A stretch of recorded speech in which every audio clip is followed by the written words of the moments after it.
E no vídeo de hoje a gente vai falar sobre SaaS, como ter renda extra com software e também sobre como trabalhar para a gringa, o primeiro trabalho aí para a gringa. Olá, aqui é o Túlio Freire do Dev Pleno e a gente fez um formato um pouco diferente aqui no vídeo de hoje, tá? Então a gente abriu uma caixinha de perguntas lá no Instagram e a gente vai responder com um pouquinho mais de tempo aqui no YouTube, tá? Então a gente vai aproveitar um pouquinho mais o tempo aqui no YouTube para a gente explorar um pouquinho mais essas perguntas. E a gente vai responder as perguntas de duas pessoas, tá? Então eles mandaram perguntas compostas, né, com várias partes aqui, e a gente vai responder essa dúvida dessas duas pessoas que tem relação com o trabalho para gringa, né, o trabalho para fora do Brasil, e também sobre SaaS, ter ideias de SaaS e como ter renda passiva com software. Bom, antes de começar o vídeo, se você gostou desse formato, tá, de mandar dúvida e etc, não deixe de comentar aqui embaixo e avisar pra gente, tá? Isso é muito importante pra gente ficar sabendo aí que vocês estão gostando desse formato, repetir ele algumas vezes aí no futuro, tá?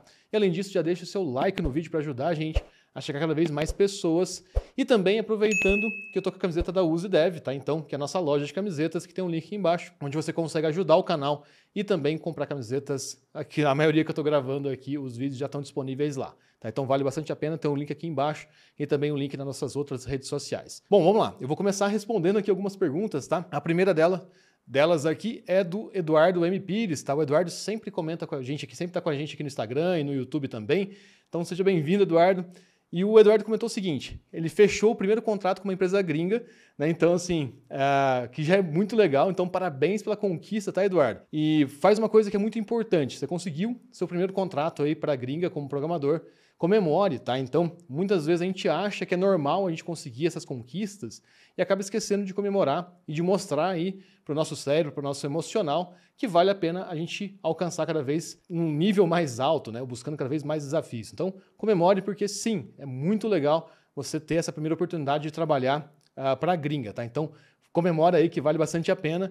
E também tem um detalhe, tá? Já vou deixar um presente aqui. Se você ainda não mandou a mensagem para a conta 49 para você receber como PJ, tá? Então, e pagar menos impostos, já manda uma mensagem na conta 49, a gente vai deixar o link aqui embaixo. E avisa que você veio do vídeo, tá? Que a gente vai te dar um presentinho lá, já que você está começando aqui a trabalhar na gringa, então a gente vai te ajudar a legalizar os seus recebimentos, tá? Então vai ser bem bacana. E também vou deixar um link de uma playlist que a gente tem aqui embaixo de como que você organiza seu contrato quando você é contratado, recém-contratado para uma empresa do exterior, tá? Então vale bastante a pena para você não cometer alguns errinhos que podem atrasar o seu recebimento. O que ele perguntou foi o seguinte, ele quer saber dicas de como aumentar a taxa horária e ganhar mais, né? Então ele quer ganhar mais por hora. Um grande detalhe, quando a gente está na primeira vaga, o mais importante é a primeira vaga. Então sempre eu comento da escadinha ali da carreira, né? Quando a gente está pensando, tanto no Brasil quanto fora, que você começa a sua carreira sem experiência nenhuma. Então, o seu primeiro objetivo é ganhar experiência. Muitas vezes, o seu segundo objetivo vai ser ganhar alguma coisa, né? Então, você começar a ganhar um pouquinho melhor. E aí, o terceiro objetivo é você já começar a escolher alguns lugares, escolher por salário. No exterior é a mesma coisa, tá? Então, a gente tem sempre essa primeira vaga para o exterior, que ela vai destravar você de começar a prestar serviços remotos, né, para o mundo externo. E geralmente essa primeira vaga ela não vai pagar tão bem exatamente por isso, porque é a sua primeira oportunidade. O que eu faria no seu lugar? Ficaria um tempinho nessa vaga, tá? Então só para demonstrar aí que você é uma pessoa contratável do exterior, isso é legal, porque você vai ter experiência, etc. Você consegue mostrar isso. Então geralmente com 1, 2 anos você já vai conseguir mostrar isso para o mercado. Falar, esse cara ele realmente entra para trabalhar numa empresa e fica um tempo. Isso demonstra uma coisa legal para o mercado. E depois sim buscar aumentar o seu valor por hora. O que é legal, tá? Então que você pode buscar, geralmente buscar empresas que já têm um plano para você subir esse valor automaticamente. Caso contrário, você vai ter que conversar com a empresa para que você consiga subir esse valor. Quando que você sobe esse valor? Quando você está fazendo mais do que você foi contratado ou uma questão de reajuste, né? Então às vezes você já ficou 1 ano, 2 anos recebendo menos, ou recebendo o mesmo valor, você pode conversar para ter um reajuste, tá? Então, é bastante bacana você entender isso. Se você está entregando mais do que o combinado, você tem uma justificativa para aumentar o seu salário, e se você ficou bastante tempo sem receber nenhum reajuste, também vale a pena você conversar para ganhar mais, tá? Então, isso é bastante interessante. Outro ponto que é legal de você alinhar é saber como que funciona o resto da equipe. Será que o restante da equipe está ganhando o mesmo patamar que você, ou se existe chance de você crescer? Por que disso? Porque muitas vezes você vai tentar esgoelar um pouquinho ali na negociação, sendo que a empresa ela já está no teto dela ali de custos, né? Então ela não vai conseguir aumentar. Mas de maneira geral, primeira vaga já vai destravar você para o exterior, então eu esperaria um pouquinho mais de tempo aí. Se você está entregando mais do que o combinado, você já consegue negociar aí para ter um reajuste e tudo mais, tá? Então já vale bastante a pena. Mas o mais importante, você já fez, que garantir a primeira vaga, então você já não é mais alguém que nunca trabalhou para o exterior. Parabéns, manda uma mensagem para a Conta 49, vai dar certo, tá? Então espera um tempinho para você depois começar a aumentar esse valor aí. A segunda pergunta, ou a segunda seguidor nosso aqui, que a gente está respondendo, é o Elton Jefferson, tá? O Elton, ele trouxe algumas perguntas sobre SaaS e sobre como gerar renda passiva com programação, tá? Então vou respondendo aqui algumas delas. Então, ele comentou a primeira aqui, seguinte, a primeira pergunta dele: formas de renda passiva com programação, onde buscar ideias de SaaS de fora e trazer para o Brasil? Fale sobre sites que fazem receita com AdSense, tipo dólar hoje, ideias de projetos similares e outros. Muito legal. Então, qual que é a ideia aqui, tá? Vamos falar um pouquinho sobre renda passiva, só para a gente se organizar aqui no assunto, tá? Uma coisa que é bem legal, quando a gente fala de renda passiva com software, muitas vezes ela não é tão passiva assim, tá? Então, você vai precisar de um suporte ou outro, ou pelo menos manter a plataforma. É lógico que não é um tanto trabalho assim, igual a minha plataforma, por exemplo, e os meus softwares. Então, eu tenho softwares que têm mais manutenção e tem menos manutenção. Então, tem alguns que eles dão pouca manutenção, muito pouco suporte. Sim, esse é o ideal, né? Que você tenha o mínimo possível ali de interação com o seu software, e aí sim ele vai ficar mais próximo de uma renda passiva, que vai gerar para você um rendimento sem que você faça muita coisa. Mas é legal você pensar também, né? Muitas vezes, já que a gente sabe que é impossível ser 100% passivo, de você não fazer nada, é você pensar em low touch ou no touch, tá? Então, se você não quer ter nada de trabalho, você pode pensar em como fazer o seu software ter essa característica. O que isso quer dizer? Se você faz o onboarding dentro do seu software, tudo automatizado, se você faz a pessoa assinar e resolver tudo via software, então, tudo automatizado ali dentro, você tem essa possibilidade de no touch ou low touch, né? Então, a pessoa precisa interagir com você muito pouco ou quase nada, tá? Então, isso é muito bacana para o que você pode esperar aí de uma passividade, né, de uma renda passiva, tá? Porém, a gente tem outras formas de fazer um SaaS, né? Então, quando a gente está pensando em alugar um software, a gente pode pensar em alguns outros formatos. E eu separei 3 aqui, que são bem interessantes quando a gente está falando de SaaS. Geralmente, o que acontece? Você vai desenvolver e vai fazer todo o processo de rodar, vender, suporte, etc. para esse SaaS, que é o formato 1, é o formato mais comum. Então, você sempre vai fazer isso tudo. E nesse caso, você pode ter alguém te ajudando que faz parte desse mercado, né? Então, às vezes, você está resolvendo um problema de um mercado X e você vai desenvolver e ajudar essa pessoa a fazer todo o restante rodar. Esse é o cenário, por exemplo, que eu tenho do meu SaaS mais recente, tá? Então a gente desenvolve e faz todo o processo rodar. Então a gente está meio que junto no mesmo barco e a gente faz o que dá para fazer, né, cada um por si ali. Existe um outro modelo que também é muito legal, que é quando você tem alguém do mercado, né, que entende muito de um mercado, e você vai desenvolver e licenciar para essa pessoa comercializar. Então ele é um pouquinho mais rigoroso do que o primeiro formato. Por quê? Porque você vai conversar com essa pessoa e você não vai ter essa preocupação de vender, de rodar, suporte, nada disso, e a pessoa vai pagar uma licença para você. Então você vai licenciar esse software para alguém fazer o uso comercial dele. E esse alguém pode ser um parceiro, pode ser um sócio e assim por diante. O que acontece? Muitas vezes a gente tem também a terceira forma, que é a mistura disso. Você vai fazer com alguém te ajudando ali e você tem que fazer tudo rodar ao mesmo tempo. Qual que é o processo ideal? Geralmente eu gosto muito do 1 e do 2, né? Então, que você faz tudo sozinho, aí você decide, etc. O 2 é muito legal também porque ele é mais passivo, então se você conseguir fazer um software desse que dá pouca manutenção e etc, e alguém vai licenciar para você, alguém vai cuidar dos clientes, vai ser um representante seu, é muito legal. Já no 3, o que acontece muito, tá? E eu vejo muito isso, inclusive no Simple SaaS, muitos dos nossos mentorados lá têm essa situação de muitas vezes a pessoa que está se aliando aí com o desenvolvedor, ela espera que o desenvolvedor faça tudo, né? Então começa a misturar algumas coisas. Então, serviço de digitação de texto, serviço de umas coisas que não tem nada a ver, começa a jogar tudo na cabeça do desenvolvedor, porque a pessoa acha que a ideia vale muito e também acha que é possível fazer um low touch e a pessoa não vai fazer nada, né? Então, assim, você já vai ter um software que não vai ter quase nada de contato e a pessoa não quer fazer nada. Então, tem que tomar cuidado quando a gente mistura essas duas formatos de software aí, de SaaS, né? Um que você desenvolve tudo e roda e um que você licencia, para não ficar muito confuso, tá? Então, é muito legal você pensar sobre isso, refletir sobre isso. Dentro do Simple SaaS, eu já comentei muito com o pessoal sobre esse tipo de situação. Por quê? Porque é muito comum a pessoa que trouxer a ideia, né, que vem com essa ideia, deixar tudo na cabeça ali do desenvolvedor. E se não vender, quem perdeu muito tempo foi o programador. Toma só cuidado, tá? Então, só para relembrar, a gente tem o formato 1 que você desenvolve e faz tudo, comercializa, etc. Você tem o formato 2 que você desenvolve e licencia para alguém comercializar, e o formato 3 que você mistura os dois, né? Então você vai ter um parceiro ali que vai te trazer um problema para você resolver, para que você consiga comercializar. Existe uma outra forma, tá? Que é um pouquinho mais avançada de você ter uma renda passiva ou próxima de passiva, né? Então que você tem pouca interação, que eu já fiz algumas vezes, tá? Então que não é um SaaS de verdade, que é você arbitrar alguma operação. O que isso quer dizer? Vamos supor que você conhece uma empresa que quer desenvolver um software e você conhece um programador que consegue desenvolver esse software. Você pode fazer essas duas pessoas conversarem, você não vai desenvolver, né? Então essa pessoa vai desenvolver para a empresa direto, mas você vai passar essa operação por você. Também conhecido como arbitragem, tá? Então você vai ficar no meio ali para fazer aquele negócio acontecer. Por que é um pouquinho mais complexo? Porque você tem que orquestrar duas pessoas que você tem que conhecer mais. Então, principalmente a pessoa que está executando o trabalho, você precisa confiar bastante nela e você tem que ter um bom network para você conseguir orquestrar esse tipo de coisa, tá? Mas ele pode ser bastante lucrativo. Por exemplo, tem muita gente que sabe fazer arbitragem para colocar software no governo ou em grandes empresas ou algo nesse sentido. Então a pessoa abre essa porta para que um parceiro dele execute essa operação.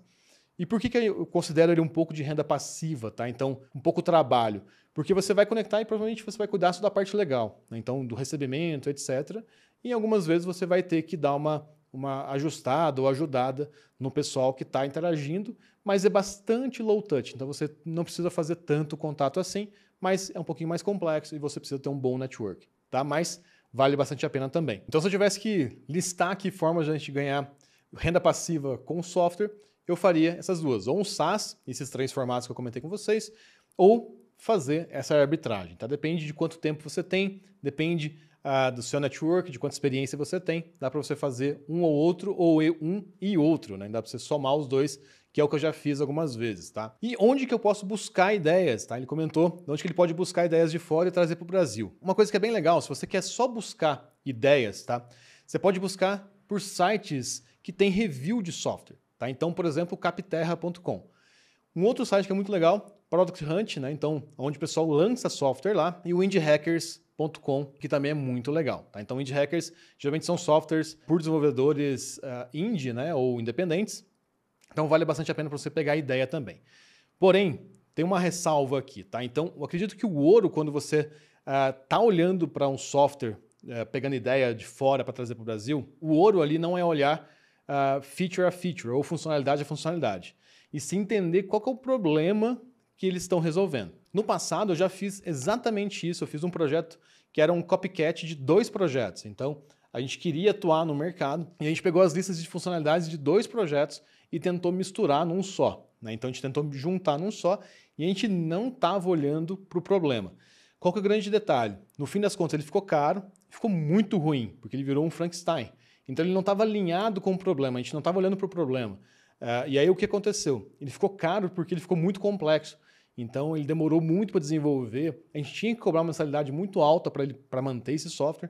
Então, ficou bastante ruim. E aí, uma coisa que é bem interessante, quando você tem essa mistura de funcionalidades, você pegou só essa listagem de features, fica bastante confuso para você saber qual que é a sua North Star, para que caminho você está seguindo, qual o problema que você está resolvendo. E fica muito difícil saber como que você gera valor para o seu cliente. Então, você acaba tendo, no meu caso, por exemplo, a gente tinha um elefante branco, porque a gente comparava com os concorrentes, não, a gente tem mais coisas e tal, e a gente não tinha um parâmetro de diferenciação. Tá? Então, por isso que é legal você olhar para o problema primeiro, antes de começar a resolver ou copiar alguém de fora. Mas o que é mais interessante? No meu caso, esse movimento de ter feito um copycat, né, de ter feito um Frankenstein ali, juntando funcionalidades de 2 projetos que a gente olhava concorrentes, o fato de a gente ter feito isso, esse movimento, a gente conseguiu gerar os outros SaaS que eu tenho hoje. Então, com isso, a gente teve conversas com potenciais clientes que falaram, pô, e se vocês pegarem só esse pedacinho aqui e fizerem tal coisa? E a gente foi testando isso e foi funcionando. Tanto é que a gente conseguiu comercializar e comercializar até hoje, tá? Então, é bem legal de você pensar sobre isso. E um grande detalhe que eu gosto muito, tá? Então, se você está cansado, você sempre olha lá para sites de fora, olha softwares, etc. Você fala, pô, mas eu não sei qual deles olhar, qual deles pegar a ideia, tentar fazer alguma coisa. O que eu mais gosto de fazer é buscar problemas no cotidiano para resolver. Então, conversar com um amigo seu, com um parente seu, um familiar seu, que está sofrendo algum problema, né? E aí o grande detalhe é, não se preocupa com o software, tenta olhar só para o problema em si, e depois, sim, você tenta juntar isso com uma inspiração, ou no Brasil ou fora, para você começar a sentir o cheirinho ali da onde tem problema que pode ser resolvido e que possa valer a pena ser resolvido. Pega a inspiração, tenta entender esse problema ou esse cheirinho da onde está vindo o problema, mas se movimenta no cotidiano para você descobrir problemas de verdade que valem a pena serem resolvidos, tá? Então, quando a gente olha para um software, a gente está olhando só o palco, tá? Então a gente não está olhando o bastidor. Nos bastidores roda muita coisa que a gente não está sabendo. Tá? Então, qual que é o problema realmente que ele está resolvendo? Qual que é a estratégia que eles estão resolvendo? Então, tem muita coisa ali que talvez fique um pouquinho ofuscado por a gente estar olhando só a lista de features. Tá? Então, vale bastante a pena pensar por esse outro ponto de vista. Já sobre os sites que geram receita com ads, né, com anúncios, como ele citou aqui, o dólar hoje, etc., você pode criar alguma coisa nesse sentido. Então, se você já buscou alguma ferramenta online, provavelmente ela pode virar uma ferramenta que você consegue colocar ads, mas o principal aqui é você entender sobre otimização para motor de busca. Então, você precisa, além de criar a ferramenta, você precisa aparecer nas buscas, para as buscas relevantes que esses usuários estão buscando. Então, é muito legal você entender que você tem esse outro desafio. Tá? Então, e sempre o Google e outros motores de busca estão mudando os seus algoritmos, então você vai ter que ir meio que se adaptando para que você consiga se manter relevante. Por um lado, você tem essa renda passiva com ads, mas você precisa entender um pouquinho de como se manter relevante, né, nas buscas. Então, para você aparecer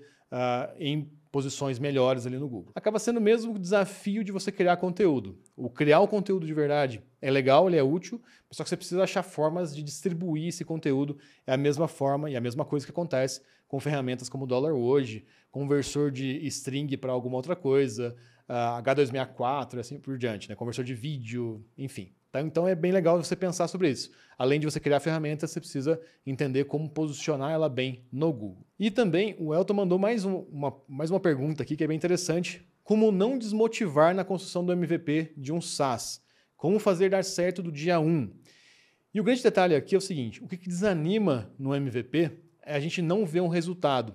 E geralmente isso acontece porque a gente não tem definido o que o MVP está testando. Em síntese, quando a gente está criando um MVP, a gente está definindo uma hipótese, então eu estou definindo, eu tenho essa ideia aqui e eu preciso verificar se alguém usa essa ideia e pagaria por essa ideia, que é a forma que eu gosto de pensar sobre MVP. Então, será que eu resolvo esse problema, né? Então essa ideia aqui resolve um problema, e será que alguém paga por aquilo? E eu tenho que fazer isso usando o mínimo de recursos. É essa a hipótese que a gente está testando. Obviamente, a gente pode testar separadamente, né? Então, será que eu resolvo o problema primeiro e depois será que alguém paga para resolver esse problema? Tá? Então, você pode testar separadamente. Mas o mais importante, e para você não se frustrar, é você definir essa fronteira. O que a gente está testando? Né? Então, você está testando o problema agora, você está testando o preço, você está testando qual elemento você está testando, que hipótese você tem. No caso do meu último SaaS, a gente fez uma coisa que foi bem legal. A gente começou sem cobrar, então a gente estava rodando de graça. Então a gente queria saber, a nossa hipótese ali é, será que a gente resolve um problema? E a gente descobriu que a gente resolvia um problema.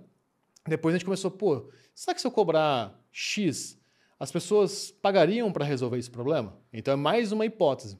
Então a gente fez 2 partes de MVP exatamente por isso. Porque a gente queria testar primeiro se alguém usaria aquilo e aquilo resolve aquele problema, e depois a gente queria saber se as pessoas pagariam por aquilo. E aí, quando a gente foi definindo o valor, a gente começou com o valor X. Então, a gente tinha uma hipótese que aquele valor X cobriria e que faria sentido. Depois, a gente começou a testar uma outra hipótese. A gente dobrou ou triplicou o preço, se eu não me engano. Então, assim, é legal você pensar sobre isso. Quando você está fazendo MVP, delimita o que você está testando, porque aí sim você não perde a motivação construindo ele. Por quê? Porque se você começa a colocar muita coisa, se você começa a perder o foco, você não sabe o que você está testando. Então, isso é bastante problemático. E um outro detalhe importante, quando você tem uma hipótese, pode ser que ela tenha dado errado. Então, você definiu aquela ideia, aquela potencial solução, e aí você não conseguiu fazer aquilo acontecer. Então, vamos supor, no meu último SaaS, vamos supor que no primeiro MVP que a gente fez, as pessoas não conseguiram se cadastrar. Isso aconteceu com a gente. Então, pô, antes da gente testar a hipótese, preciso corrigir o cadastro. A gente arrumou o cadastro.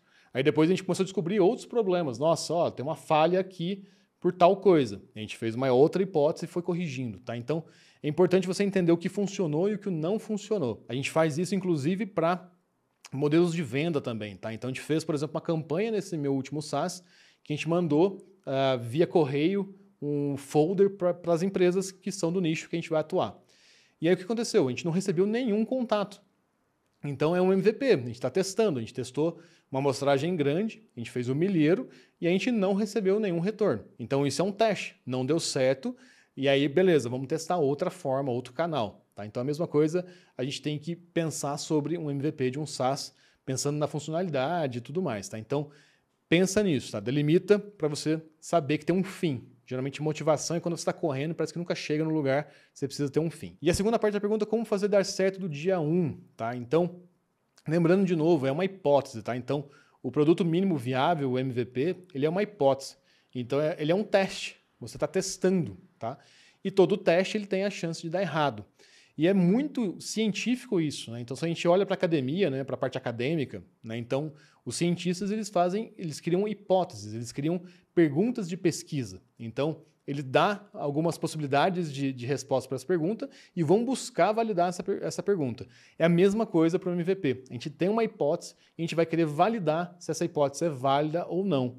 Se ela não for, é que tem muita gente que não fala quando dá errado, você precisa mudar. Né? Então, é por isso que muitas vezes a gente vê histórias de startups, etc., que eles fizeram, que eles pivotaram. Né? Então, eles testaram algumas hipóteses e perceberam que aquilo não ia dar certo. Né? Então, o Slack é um exemplo disso. Eles tentaram uma coisa e depois tiveram que mudar, porque não estava dando certo. Se não me engano, até o Airbnb também teve esse problema. Né? Então, muitas vezes você testou uma hipótese e ela não era válida de começo. É difícil você garantir que vai dar certo do dia 1. O que vai te ajudar no dia 1, tá? No dia 0, aí, dependendo de como você olhar, né? Começando do 0 no 1, mas assim, o que vai te ajudar bastante é ter essa mentalidade de pesquisador, de saber que você definiu uma hipótese, de você definiu um potencial de solução, um valor que você vai cobrar para aquilo, e saber que cada uma dessas coisas são hipóteses, são um chute, entre aspas, que você quer validar se ele está no caminho certo ou não. Essa mentalidade é mais importante no dia 1 do que você fazer dar certo. Tá? Inclusive, o fazer dar certo, ele é um resultado disso. Então, você sabe o que é dar certo? O que seria dar certo no MVP? Seria as pessoas usarem? Seria as pessoas comprarem? Então, é por isso que é importante delimitar e saber que hipótese que você está testando. E o mais interessante disso tudo, depois que você já fez o primeiro, né? Então, resolvi o problema, agora as pessoas pagam, você vai perceber que você vai criando mini MVPs para validar outras hipóteses. Né? Então, você vai fazer pequenas ações usando o mínimo de recurso possível para conseguir contornar pequenos problemas que você vai tendo ao longo do percurso. Um exemplo disso, por exemplo, no meu último SaaS, a gente fazia tudo via WhatsApp manual. Depois a gente começou a fazer um MVP de testar um bot no WhatsApp. Né? Então a gente começou a automatizar dessa forma. E agora a gente já vai fazer um MVP de transformar isso em notificação de verdade. Então é legal você pensar sobre isso, pensar que no dia 1 ou no dia 0, o mais importante é você ter essa mentalidade de teste, essa mentalidade de pesquisador, de criar hipóteses, validar hipóteses, criar hipóteses, validar hipóteses. Deu certo, continua fazendo, deu errado, tenta de novo, né? Então muda e faz de novo, tá? Então é muito legal você pensar sobre isso. Bom, pessoal, é isso. Respondi algumas perguntas aqui relacionadas à carreira internacional, né? Então como ganhar ou melhorar aí a taxa horária e ganhar mais no exterior. E também sobre como ter renda passiva com software, tá? Então, respondendo aqui a dúvida do Elton e do Eduardo, tá? Pessoal, é isso. Não deixa de comentar aqui embaixo o que você está achando, se inscrever no canal e eu te vejo no próximo. Valeu!